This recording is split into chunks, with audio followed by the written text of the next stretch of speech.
It's Chris from LaserLemming.com, and today I decided to pull up the old YouTube book. I was flipping through some pages, and I landed on a Review Tech USA video. It was Rich from the channel, and he was saying that kids these days suck at video games. They suck because new video games are too easy, and old video games were hard.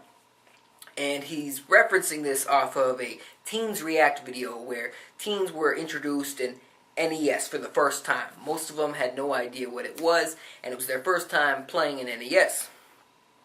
And there was a little spin-off video where it showed the kids playing these games. And one of the games they played was Punch-Out! Punch-Out for the NES. And the reason he was losing his shit was because none of these kids could beat the first guy, Glass Joe. Easy guy, easy recognizable pattern to fight to, and none of these kids could beat him. Now, I saw the original version of this video, the Teens React video, and one of these kids could not beat the first level of Super Mario Brothers. That was pretty bad on its own, I thought.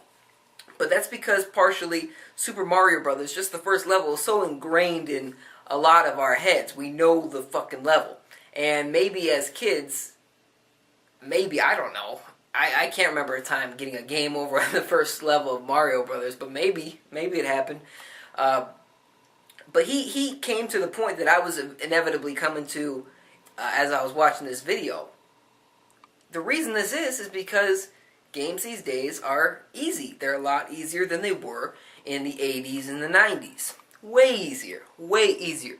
And a reason for that is, a couple reasons actually exist for this. First of all, in the 80s and the 90s, especially with the NES and earlier hardware, the technology was limited. There wasn't a lot of memory, so things like just instantly restarting from where you were at and saving your progress and checkpoints, they weren't really all that possible with most games. So you had to start over. You had to start over, at least from the beginning of the level, and that made games harder, and it also gave them a lot longer shelf life for you, because you knew that you had hours and hours to play this game and finally beat it. Another thing was arcades were bigger back then, and arcades were built around the life system, and so you'd pay for a certain amount of lives, or once you put your quarters in, you got like 3 lives, and if you ran out, you got to pay again. And this idea transitioned over to systems, consoles, especially the Super Nintendo and the Sega Genesis, when they first came out. And even the N64 and the PlayStation, they were still very much built around the life system for a lot of games, especially platformers. And it was just kind of a natural transition, really. It wasn't really necessary, because you had the console and the game at home, but it did make the games last longer. Oh shit, I only have 1 life left. I need to use it right. And there was a much higher level of tension playing these games. I remember playing Donkey Kong and Earthworm Jim, whatever game I could get my hands on. And when that life bar or that life counter went down to 1, or in some cases 0, you knew you had to get your shit right. You knew if you lost it, you lost everything. And even if you passed that level, if you weren't getting more lives for passing that level, and you weren't about to reach like a save point, you were done. You knew that you had to beat each level. Each moment counted. And it was fun, it was super aggravating, but it was the way things were. These days, that's not the case. It's not the case at all. Look at a Call of Duty game, look at a Splinter Cell game, look at any damn game in the book. Once you beat the level, you beat it, you saved it, you're good. You're good. You're good to go. In fact, you don't even need to beat the damn level. There's several checkpoints throughout each level usually. Now, that's not always the case with newer games like Donkey Kong Country Tropical Freeze, where there's maybe a couple checkpoints, but there's still checkpoints. And it just kind of shows where we've gone. And that's not necessarily the worst thing. Now, I do think there's too much hand-holding in games these days. Look at a Call of Duty game. Look at any modern first-person shooter, almost. Or almost any genre that's currently got games coming out for it. This is pretty much applicable. games hold your hands a lot more than they used to. And part of that comes with additional complexities that come from these games. You're doing a lot more different things than you used to be doing. Before it was, press A to jump, press B to shoot, there you go. That was it.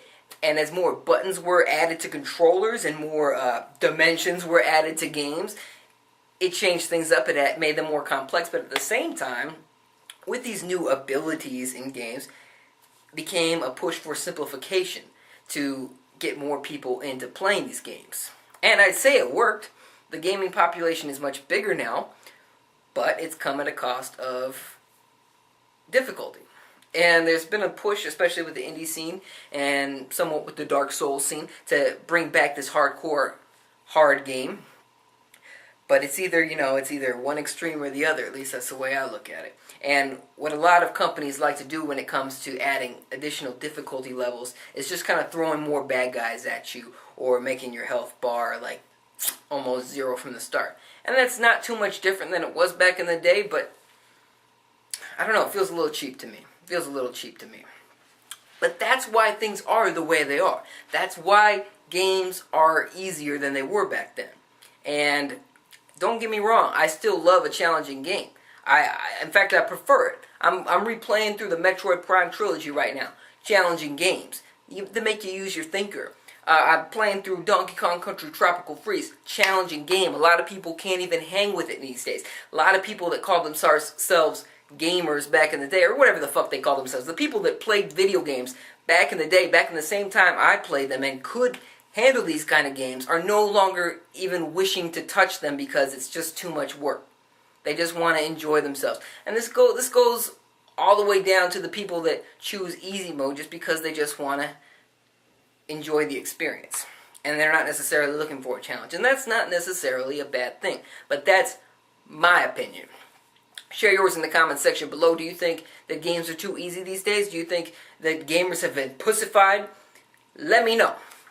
And subscribe for more if you haven't already. Check out LaserLemming.com. Very funny stuff and good stuff. And check out my comedy channel too. Thank you very much for watching. See you next time.